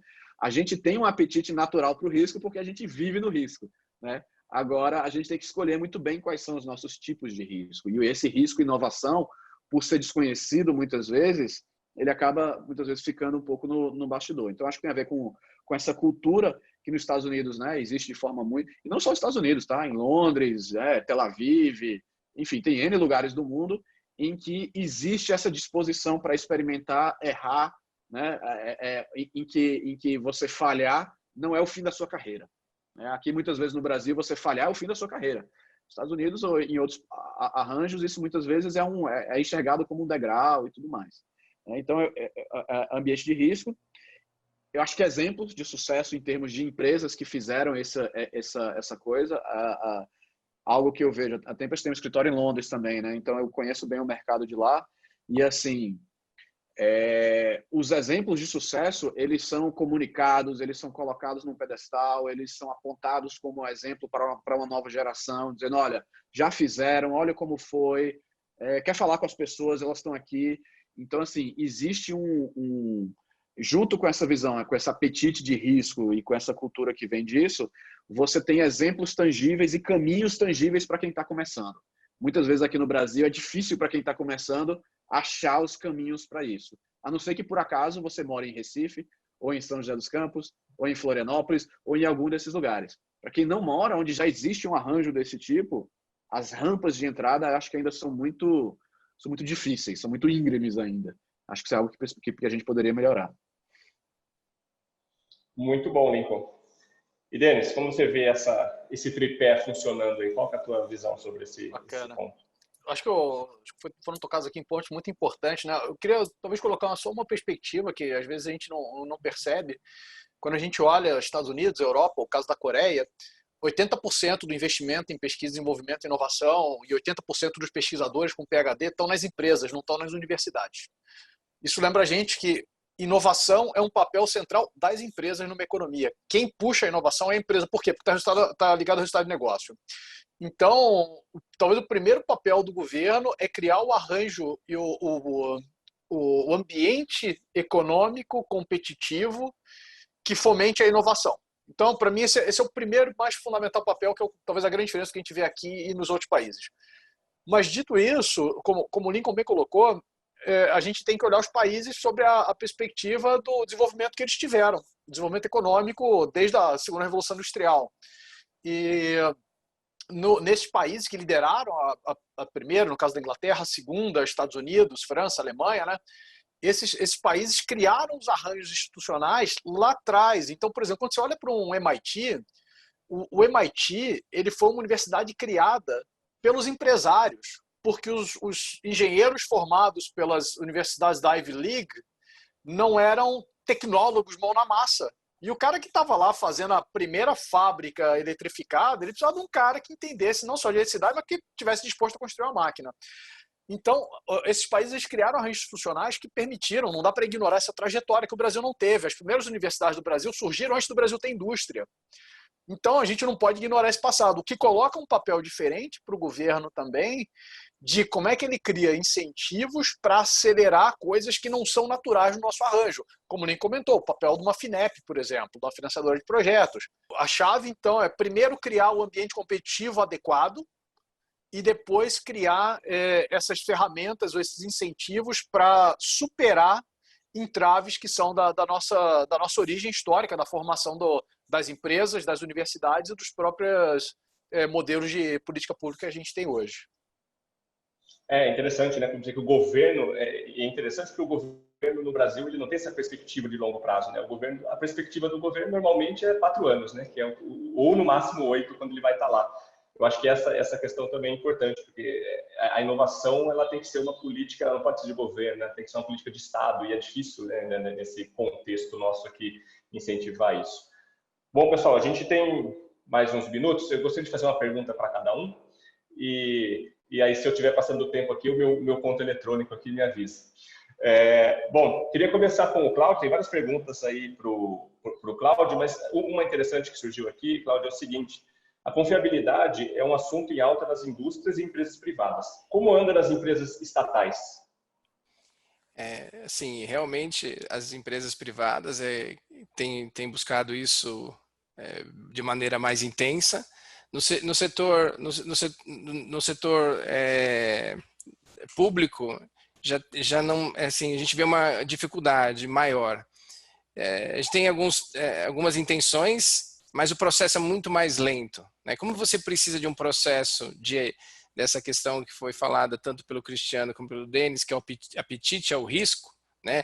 Como é algo novo, o conservadorismo do setor público tem dificultado. Mas não que não exista, né? Tem sido mais...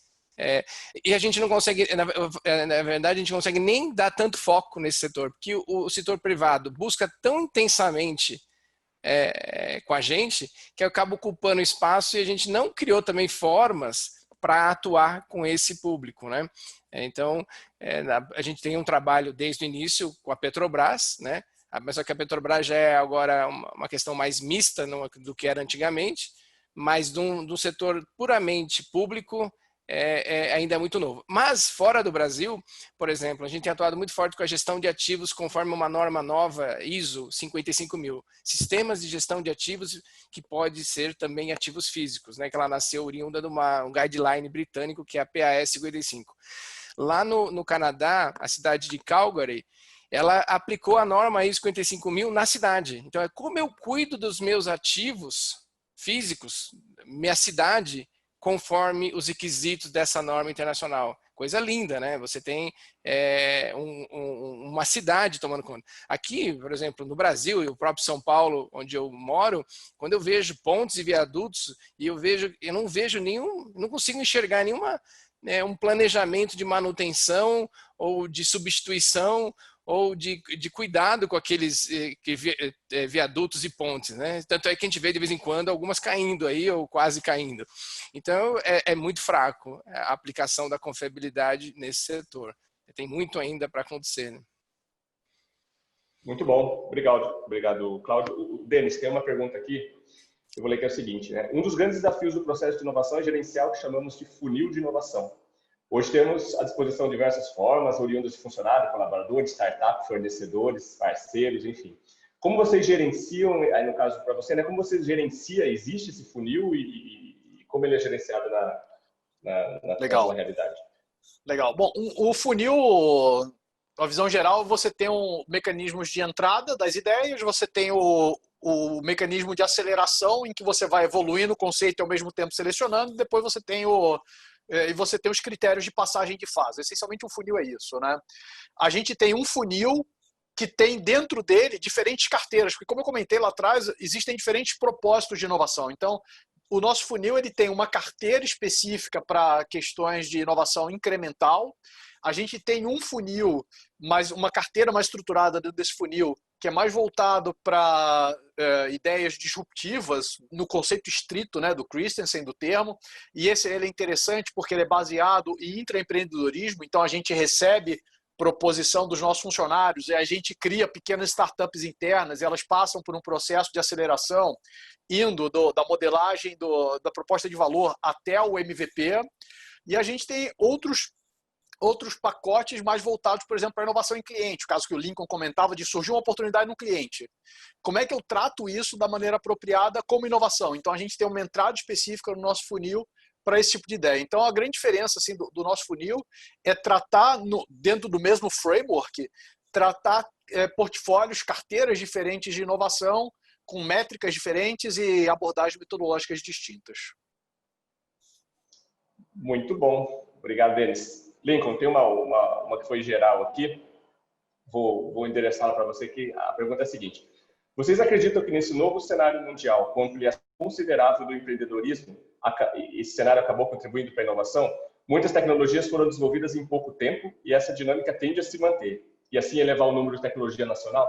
Eu queria fazer um gancho isso aqui, né, porque a gente acaba importando muita coisa, né, que vem de fora e tal. E algum tempo atrás eu conheci empresas brasileiras que desenvolvem antivírus, tal, coisas que são historicamente de alguns big players aí, né? Então, você acha que a gente, como Brasil, né, como desenvolvimento nacional, e você da área de cyber, que é uma área que existem muitos concorrentes enormes aí fora, né? Como você vê o potencial do Brasil em utilizar essas tecnologias e desenvolvê-las aqui dentro? Legal, eu acho que essa relação entre tecnologia e empreendedorismo parece que empreendedorismo é causa da tecnologia, mas é efeito da tecnologia também, né? Faz de fato a roda girar. Então, quando você olha, por exemplo, o que está acontecendo hoje, né, com essa explosão de empreendedorismo e aqui como um todo, né, em todas as áreas, mas muito ultimamente, né, com algum viés de tecnologia, resolvendo problemas tradicionais de mercado, mas de alguma forma usando tecnologia. O que a tecnologia viabilizou aí? Ela derrubou enormemente as barreiras de entrada para a criação de novas empresas, para a entrada de novos mercados. Então, ou seja, o próprio ambiente tecnológico que foi criado lá atrás, com universidades, com empresas, etc., depois se espalhou, isso criou um novo ambiente, um novo paradigma, digamos assim, em que você abrir de fato uma empresa, especialmente se ela for de base tecnológica, é muito mais barato, é muito mais rápido, existem muito mais, a velocidade é outra, né? Eu me lembro que quando a gente começou na Tempest há 20 anos atrás, para você ter um website, por exemplo, você tinha que comprar um servidor Unix caríssimo, ter um link internet que custava os olhos da cara, ter um programador que montasse o seu website, depois de 3 meses você teria lá o seu site, né? Hoje em dia isso se faz com 1, 2 cliques, né? A gente está vendo agora nessa pandemia, né? Empresas de comércio, de varejo, né? Que agora precisam vender online. Você tem plataformas de comércio eletrônico em que você faz isso de forma muito mais facilitada, ou seja, a tecnologia ela abre espaço para o empreendedorismo, ela derruba barreiras e aí, obviamente, junto com o contexto aí societário, né, de estímulo a isso, isso faz com que isso tudo aumente. Quando a gente olha para a situação do Brasil, eu acho que assim, é engraçado isso, Mauro, assim, a gente está no mercado há bastante tempo. Em 2013 a gente abriu uma operação em Londres, né, a Tempest UK.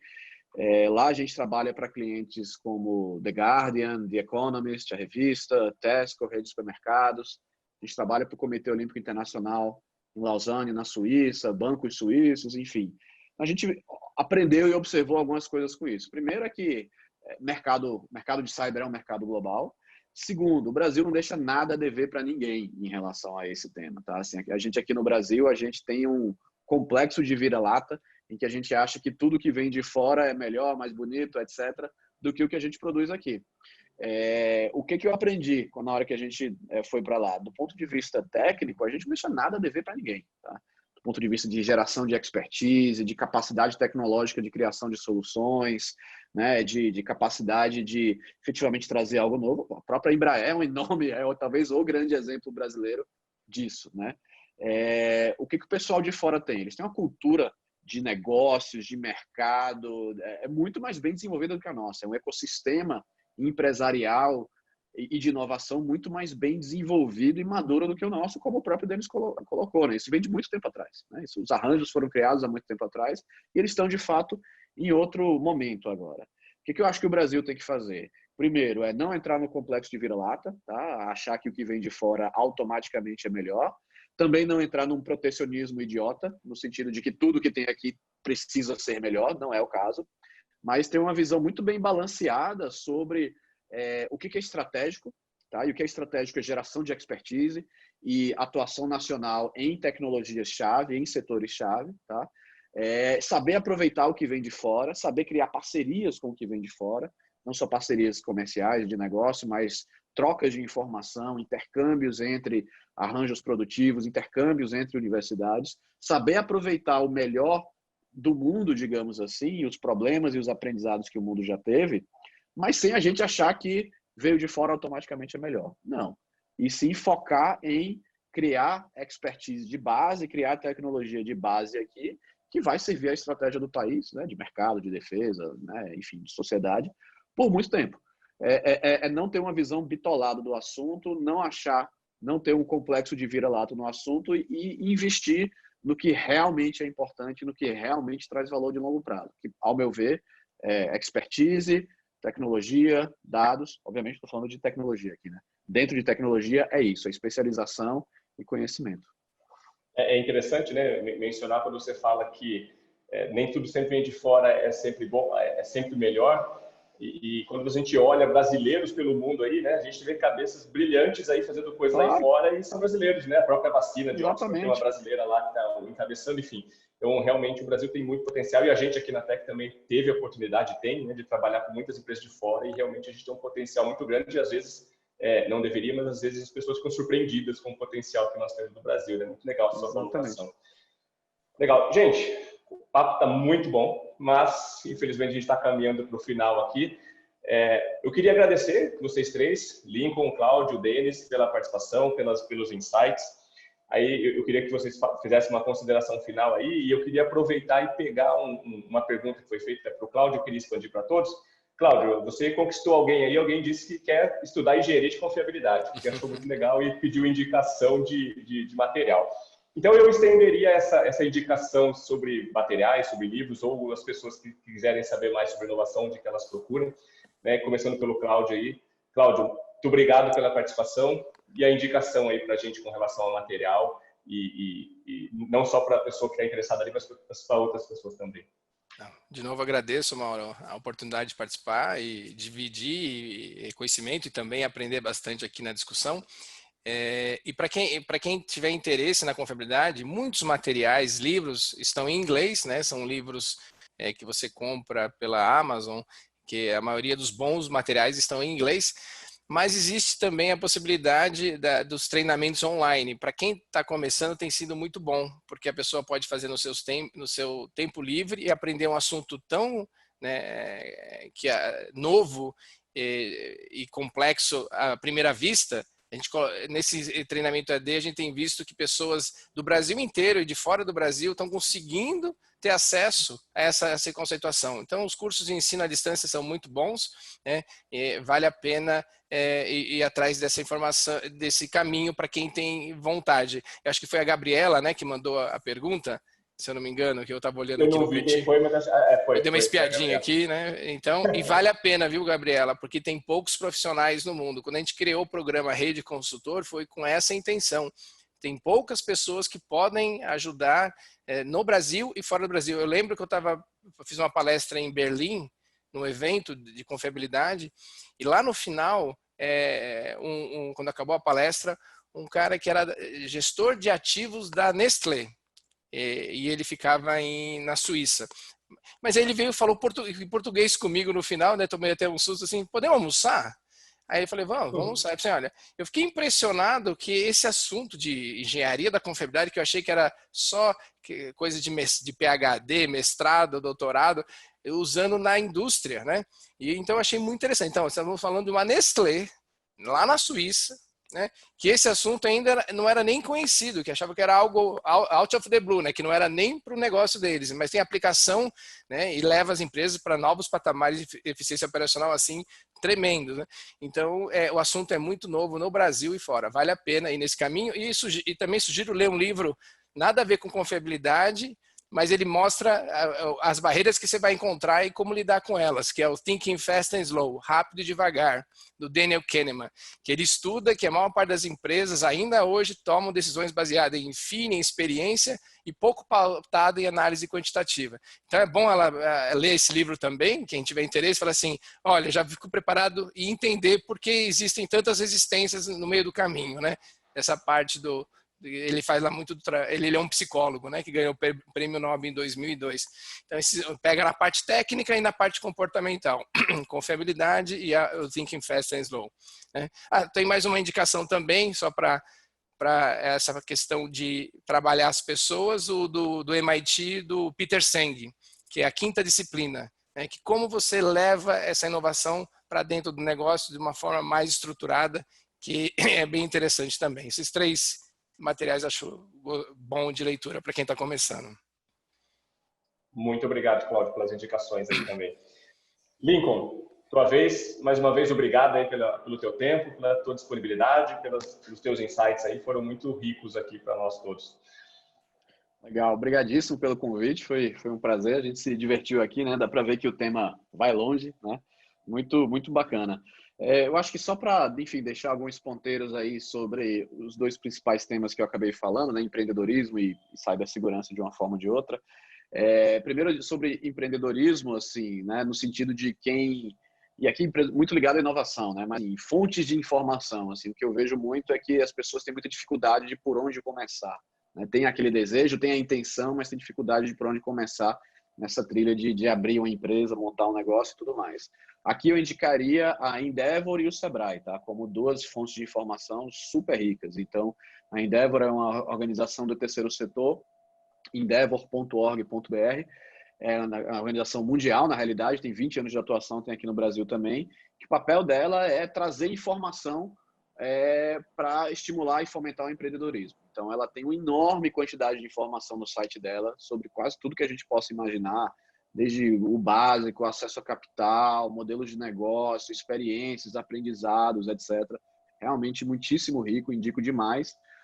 O site do Sebrae também, em nível nacional, especialmente para as empresas que têm menos base tecnológica, também extremamente rico em termos de informação, em termos de o que eu preciso para entrar nisso. E falando de cibersegurança, para deixar aqui temas, obviamente, os tempos, né? Então, acessem, por favor, né? Deem uma prestigiada, deixem o seu like lá, etc. Mas, enfim, a gente tem bastante informação lá também, a gente tem um blog super rico, a gente publica uma pesquisa semestral sobre o mercado brasileiro de cibersegurança, em que a gente conversa com mais de 200 empresas, a gente tem esse pulso, né, esse dedo no pulso do mercado, bastante formação ali também. E uma referência internacional, eu colocaria o National Cyber Security Center da Inglaterra. É um órgão ligado ao governo inglês, que puxa ali de várias, né, enfim, setor civil, setor militar, setor governo.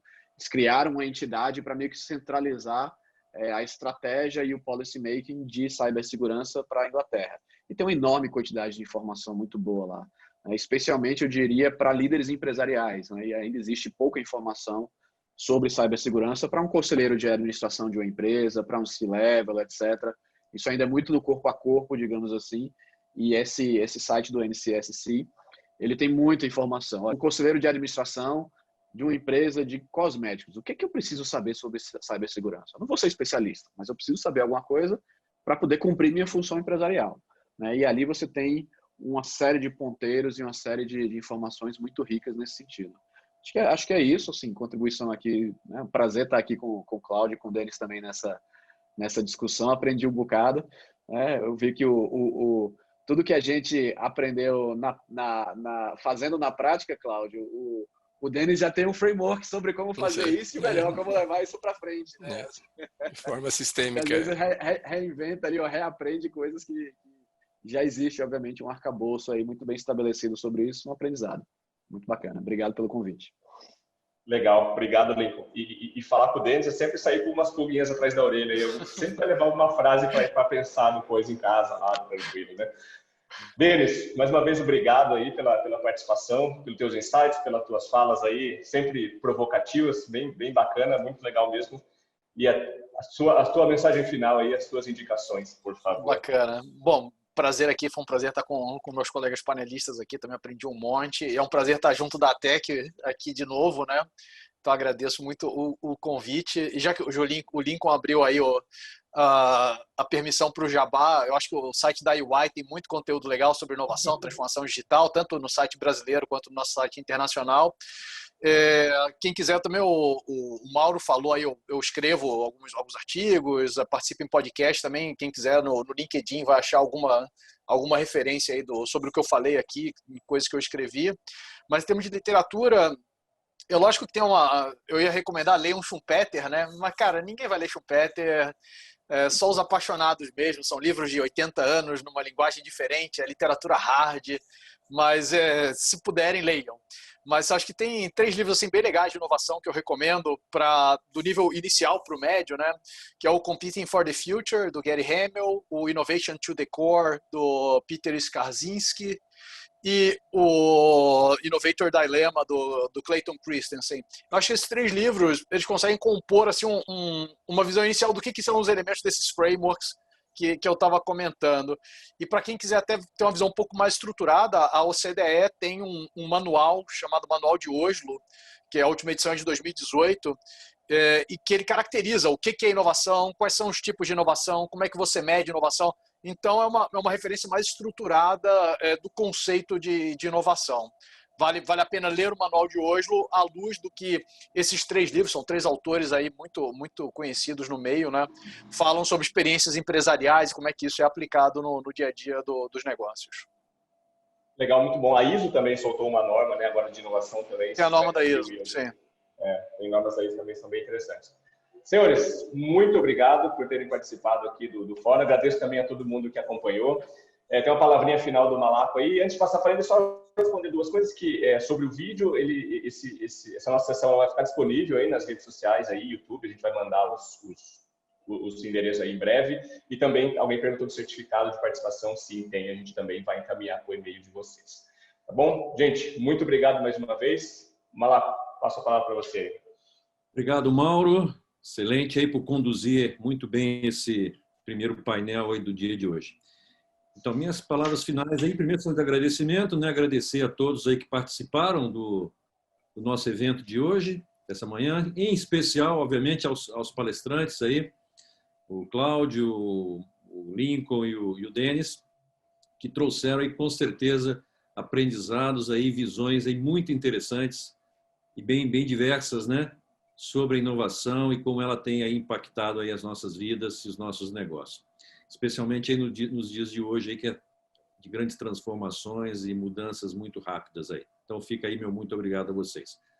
Bem, então, com isso, eu encerro a sessão de hoje do Fórum, lembrando que vamos estar de volta a partir das 15 horas dessa tarde, para continuarmos, e vamos falar aí também, continuar falando da questão da inovação, com foco aí nos saltos da tecnologia dual, dando uma visão talvez um pouco maior aí, com foco nas áreas de governo. Então, espero vocês aí todos na parte da tarde. Muito obrigado e até lá.